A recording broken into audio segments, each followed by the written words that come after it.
All right, welcome to another episode from the Chart Readers. And my, there's a lot of exciting things to talk about here, okay?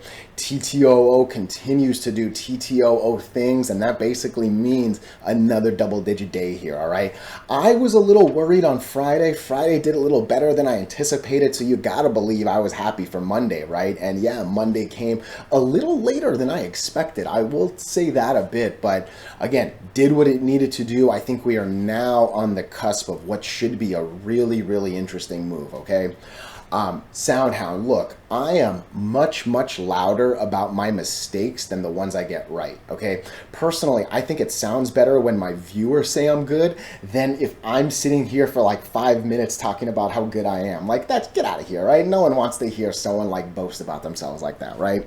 That said, look, when I'm wrong, I like to make sure I call it out, and I really talk about the why I was wrong, right? So I'm gonna give my thoughts about Soundhound in terms of why I was wrong, what today looked like, and really why tomorrow matters way more than today, okay?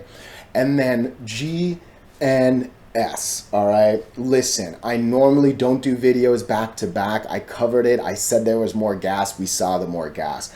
I want to cover it today because there's obviously a lot of excitement, and I just want to keep things in check. Again, I am not a fanboy. I'm not going to say, it's going to look good, it's going to look good, it's going to look good when I got some hesitations, and it's sitting on the border. Like, tomorrow is gonna be really important, and I was way more confident about today than I am tomorrow, right? So I'm just gonna talk about that. But before we go any further and I give you more of my thoughts and opinions, what are we gonna do today? Same thing we always do, right? We'll take a look at the daily and the weekly to see how these things are setting up short term.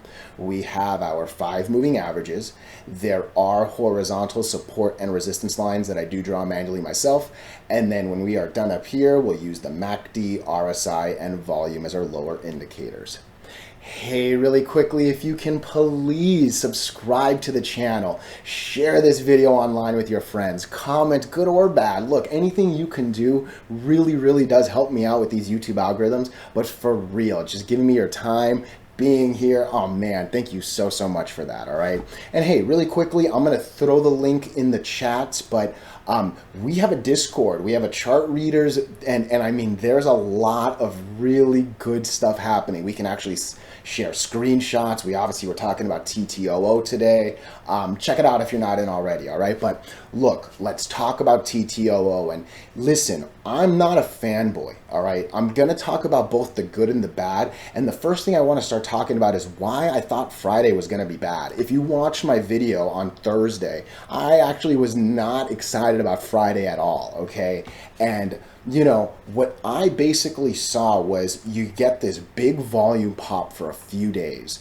You get a good, just flat volume for again, don't get me wrong, 225 million shares in a day. Like, the fact that this is flat, like, this is the dream of so many stocks. Like, no one can do this, right? Like, believe me, I'm not taking away from it. That said, going up and then going flat, it's not a good thing, okay? From there, on Thursday, when I made the video, the last video, I got worried because we now dropped a little too much. We lost this horizontal plateau, right? Kind of same way as I do my lines up here. I really was doing them here, and I was afraid Friday's volume was gonna be bad. And that's actually what happened. Look, from today all the way back to the beginning of the month, each of the days was over the 50 average, except for Friday. I thought bad volume would bring a bad candle. I did, all right? That said, it didn't, and we get a good little fall. I had a bunch of people ask me, hey, what were my thoughts on Monday? What were my thoughts on Monday? Can I make a video over the weekend? Look, listen to me. If I said Friday was not going to do well, and all of a sudden Friday actually does a little better than I anticipated, you gotta believe I'm gonna be excited for Monday. And I did my best to throw it on Twitter. I obviously threw it in the Discord, right? But yeah, Monday delivered. It did, and it really delivered because Friday, I think, did better than I anticipated. And look, like a technical genius, it just bounces off the 8 like it should. This is why we love the 8 moving average, right? So beautiful little technical move right there, right? And where are we sitting? Where are we sitting?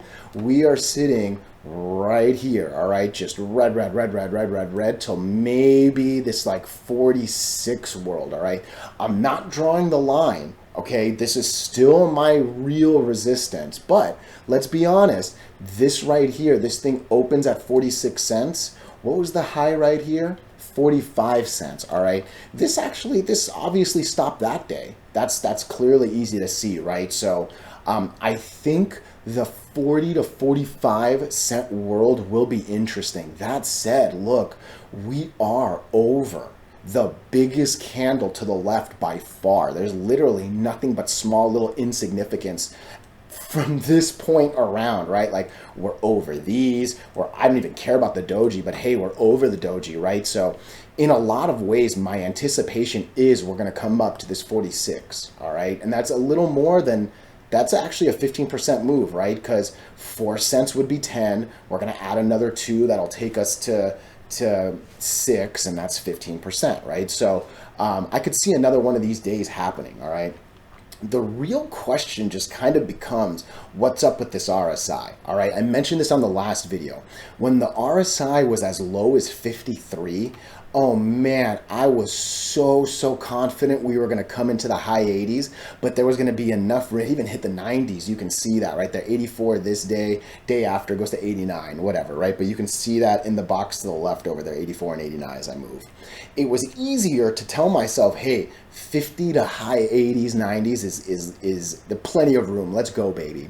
When you're at 76, the distance to that high 80s isn't that high, right? Like there's only so much up it can actually go. I'm hoping this little volume increase from this day to this day gives us that. I want to come back to this plateau tomorrow. My goal is 210 million shares tomorrow, all right? Simple way to do that, I'm bringing a calculator out. If I need 210 million, there's about 8 hours of trading a day. I better see 27 million shares in the first morning, in the first hour. Hopefully more, but like, you know, that's essentially what I want an even distribution with. The one thing I want to call out, you know, I normally don't come into the hour, but look, from here to here is the whole trading day of the 14th. Today's the 14th, right? Dude, volume was wildly insignificant until the very end. All right. And you can see in the very end, we were starting to get to that 20 million number that we just had on the calculator. Right. So, you know, it's just something to call out. For me, I would love more of like a full day of volume. And hey, I'm cool with the volume coming at the end because maybe that'll mean it'll trickle into tomorrow as well. Right. But one thing I haven't looked at yet, let's take a look at it now. We're coming down a little bit, but hey, nothing drastic. I'm actually okay with that, all right? One more time, I think the real big story is gonna be what happens between 40 and 46, all right? If 46 breaks, if we can actually like get into this candle, I think that's where that 62 just becomes really, really hard to bet against. Maybe this 55 right here will do something, but again, this is the strongest line. You know what I mean? It just really is. This is the gap fill border, all right? So listen, I know people want to talk about the FDA approvals. I have absolutely no idea when or if that will come. A lot of people seem to be expecting it to happen this month or within a month. So like in the next 15 days, if not the next 30 days. My basic question to the team is, how real is that? Is there an actual deadline where the FDA is supposed to report on their clinical trials? I have no idea, honestly. Clearly, an FDA thumbs up or thumbs down will do some crazy things, both up and down, right? So just play that as you will. For me, I'm really less here for FDA stuff. I'm here more, break the 8, go to the 20, break the 20, go to the 50, break the 50, go to the 100, break the 100, go to the 200. We've broken the 100. I want to get to the 200. We broke the 50. I wanted to get to the 100. Like these lines are the only reason I'm in here. It's not because I think there's going to be some FDA this or that. This red, red, red, red, red, red, red. This red, red, red, red, red, red, red, green, green, green. Like that's why I'm here. All right. But again, let me know if there's an actual like date to this. I would love to hear it. Okay. But so far so good. Just keep in mind the high RSI, high RSI, excuse me. MACD still positive, and hopefully we can get dude, if we can get something like this tomorrow, that could be a little silly. I'll say that, okay? Let's look at the weekly real quick before we move out. All right, so far so good. It's obviously very, very, very, very early in the week, right? But this weekly chart is actually showing a far, far less resistances, right? Like this is the only line. It's actually higher than the 55 on my daily. So maybe if you're a little patient, this actually could be a relatively easy week. And man, just if this breaks, again, this is kind of saying we want to go into the dollar something range, right? So TTOO, as long as it can hold volume, this thing can still do something. Look, the one thing, this is what I'm going to end it with. The 50 average line was down here, then got as high as here, and is now sitting this high. I like seeing this go up, all right? That means people are interested. Excuse me, that means the 50-day average volume is growing and growing, right? And the one cool thing, let me see if it ever happens on this stock. Actually never does. Damn, this is the most volume ever here. But oftentimes you'll see this rise because of like one single candle or something. This is relatively a smooth growth, couple outliers, couple down ones, but like that's a relatively smooth growth and that's a relatively smooth growth. So some overall good things to like. Again, as a very worst case, you don't want to lose the 8 moving average. If you lose the 8, we could drop all the way down there, all right? I don't know if this will hold it, but yeah, stay over the 8 moving average and good things should happen, all right? I think that's a good place to end with TTOO. All right, let's come into SOUNDHOUND, all right? The first few things I'm gonna start with are why I got this so wrong, okay? I always say a couple things. Look, I am not the best trader in this like chart readers world that I'm growing here, all right? There are people in the comments that I can clearly tell are better than me, all right? The next thing I always say is, look, I'm kind of a crackhead gambler in a little bit of a way, you know what I mean? So like, take that with a little bit grain of salt too. But both things said, I really, really have no problem with people disagreeing with me. I actually literally encourage it on every single post I put on Twitter, right? Like, I don't know if I don't say it enough on these videos, right? But like, there were people that disagreed with me on SOUNDHOUND, all right? There were people, and it was on this day. It really was on Wednesday last week, all right? Wednesday last week, SOUNDHOUND drops earnings. And I mean, I'm telling you, everyone loved the earnings, all right? I don't think I had a single viewer, a single Twitter person, like no one said anything bad about the SOUNDHOUND earnings, all right? That said, I was not happy because this was a bad candle the day of. This thing was pushing 15% up and then ends up closing at an insignificant 3% that actually brought more losers than winners and didn't close over the 8. All those words that I just said made me not believe in this day. I was confident the day after was going to go down, and it did. All right. This Friday, and again, I'm here telling you that I was wrong. All right. I'm very much always louder about why I get things wrong. On this Friday, I saw the day go up, and I actually said, I think this is still an insignificant go up. For me, it was all about getting over the 8 moving average. And truth be told, when I saw this thing get over the 8 moving average, I didn't buy it. Because again, I was so worried about that market reaction to the earnings that I didn't think this was going to hold. Lo and behold, look at this candle. Look at this volume. Like, a lot of good things. The one thing I love about the candle, so look at the box on the side over there. The high of the day was 240. The close of the day was 240. That literally means the entire day people were trying to buy and buy and buy and buy and buy until the last second of the last moment possible, until the market closed the door and said, hey, everybody come back tomorrow, right? What's this thing doing after hours? Yeah, it's still going up, not too shabby. That means they were still knocking on the door even after hours, okay? Listen, for me, this right here is the most important point right here. You can see in the box over there, the 20 average is 248, the 200 is 246. Within 2 cents, there are two really, really, really important moving averages.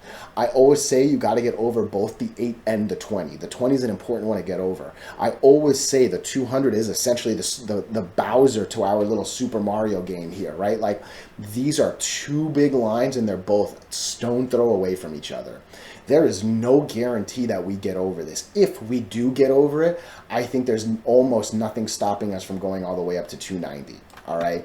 The real money line is getting over this 50 right here at 315. Why? I always say it, above all five you fly, below all five you die. And look, again, we were below all five. We were starting to die. I got worried, right? There were for sure people in the comments that were saying I was wrong. And again, I stress it, there are way better traders than me. And again, this is why I keep telling people, come to the Discord. In the Discord, we're throwing charts, we're talking about stuff. We got a guy that's cool calling himself the newbie and knowing that he's safe and he can put his questions and like, we've got a nice little safe little corner of the internet we're building, all right? So I'm going to take a step away from SoundHound and talk about NVIDIA, all right? NVIDIA's movement today was a monster. One thing I talked about, and I actually talked about it as early as, I think I said it on my SoundHound video, I didn't think NVIDIA was going to lose the 50 moving average. I'm rather surprised it lost it as much, but I'm happy to see it regain it as quickly as it did. And look, this actually regains the 8 as well, right? So this NVIDIA movement makes a lot of sense why SoundHound to me moved up more. And again, NVIDIA is not a stock that moves up even 7% a day. This is like a 2%, 3%, 4% slow and steady, right? So like this 7% in a lot of ways is a 2x, 3x for most stocks. And look, SoundHound essentially was 2x, 3x that, right? It basically was actually 3x, 4x that, if you want to know the truth, all right? So, sorry, NVIDIA aside, not comp. Let's take a look at NASDAQ. NASDAQ's another thing I talked about. NASDAQ, I didn't think it was going to lose this 50 moving average. I even started to worry that this is how low we were going to, and I drew this in yellow because this was the newest line. I was going to delete it at some point, but I like that we didn't. I like that the day after a relative doji gives us that. Look at the thing. The high of the day was 789. The close of the day was 788. That's good enough for me, baby, for sure, right? Like this is what I was not expecting this to lose the 50. This is kind of saying, hey, look, I don't think I was expecting to lose the 50 either. This needs to confirm tomorrow. NVIDIA needs to confirm tomorrow. And back to the stock that we're looking at, SoundHound needs to confirm. And normally I require a bit, I'm telling you, just get into the 251 world. Get over these two and I'll be happy. Obviously, get a little closer to here and it'll be even better, right? But yeah, the last one I want to look at, I feel like I just did like an AI sector review. Oh, that's kind of what I remember. I don't remember a big day, but that's actually a pretty candle.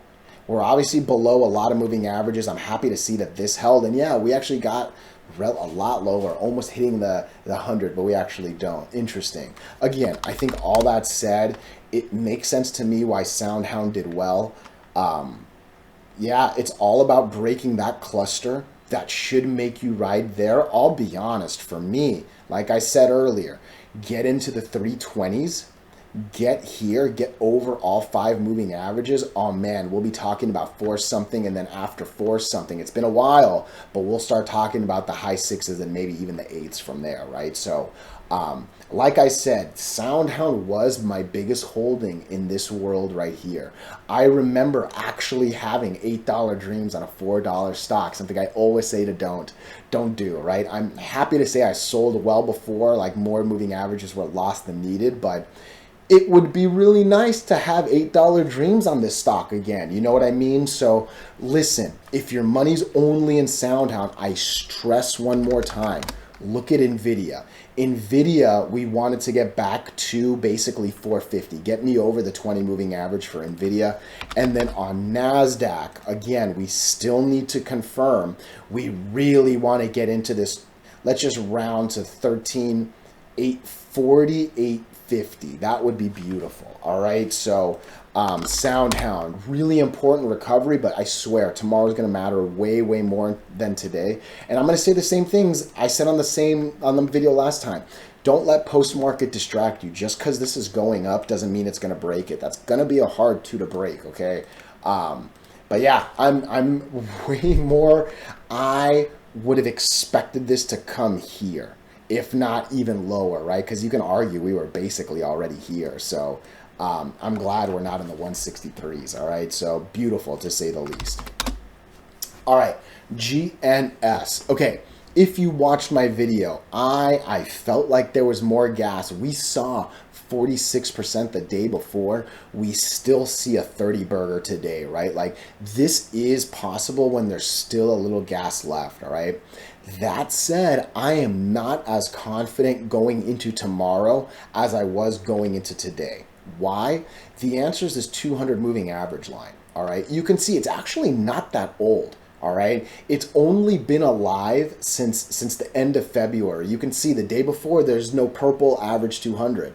It's only on this day. This was the 200th day that GNS was trading. All right, this is not a very old stock. You can see. Okay, look, we obviously get over it for a bit, but then we quickly lose it and then kind of can't do it again. And then literally after this, we never even really touch it. That's an insignificant wick. That's an insignificant wick. A whole mess of never being even close to this 200 line. It made sense to me that we would get pretty close. You can literally see we actually went above it and pretty much closed right under it, all right? In fact, this actually says we closed on it. I wish I had more decimals, right? But I actually do see the purple line still over the green line. End of the day, they're the same number. 159 is where we close. 159 is the 200. Being on a line does not mean you broke it, okay? To me, I don't know if we're getting over this, okay? I'm seeing a relatively high RSI that's kind of flattening a little bit. Yes, this is beautiful, beautiful divergence. Yes, this is really good day after volume for sure, right? I remember seeing this, and that's why I zoomed to it. Like, we have been in the RSI 90s for days, all right? Like, this thing, I remember talking about that in the last video too. That said, more of my emphasis is on these 5 colorful lines, and I cannot just sit here and like believe without question we're gonna break this. All right, I really did believe, you know, we're almost without question that we were gonna get to it, right? Like I did. I saw the 40-day. I said there's still gonna be more, and we get nearly another one. I want to know where we're at after hours, and yeah, we dropped already. I swear I actually had no idea. I didn't look at that before, but that's a little bit harder of a drop than I normally like to see, because we were at 33. This is now at 27. You're about at a 5% drop right there. 5% is a little significant, but hey, when you're talking about a 33% day, in a lot of ways, it actually might not be that significant. However, for me, it's like I said, it's this 200 not breaking. That's a real scary possibility for me, and what would happen if it doesn't break? I think we would come here. I think 130 is very, very realistic for tomorrow. Okay, and look, in a lot of ways, 130 might not be that bad. It'll let us do a little healthy cool down. It'll let the 8 kind of catch up a little bit, because the one thing we really don't want is to hard drop, because the next line is all the way down here at less than $1. Look, I do not think we're dropping all the way here. I do think 130 was a good number, again, based on the bottom of this little candle right here on 418. That said, moving average theory is if you fail this, you're coming back to this. And that's where that, like, the 8's not even over it, so we can say, hey, hopefully the 8 will save it, right? But yeah, I started the video by saying I had more confidence going into today than I do tomorrow. And I think the after hours movement, oh, it's going down even more actually. Plus, like I said, just the inability to close it. Again, one more time, just look, there's purple above the green. I see it. I'm definitely like, my face is almost at the screen, don't get me wrong, but yeah, be a little careful with this one. That said, you can use that 130 number to your advantage if you want to average in a little more. Like, this thing's been straight green. There are red candles in a healthy uptrend. Don't be afraid of a little red if you know what to do with it, right? So overall, still happy here. But yeah, I think tomorrow might be just a red day in a good string of green, right? So let me know your thoughts and opinions. Otherwise, you know it. Thank you. Thank you.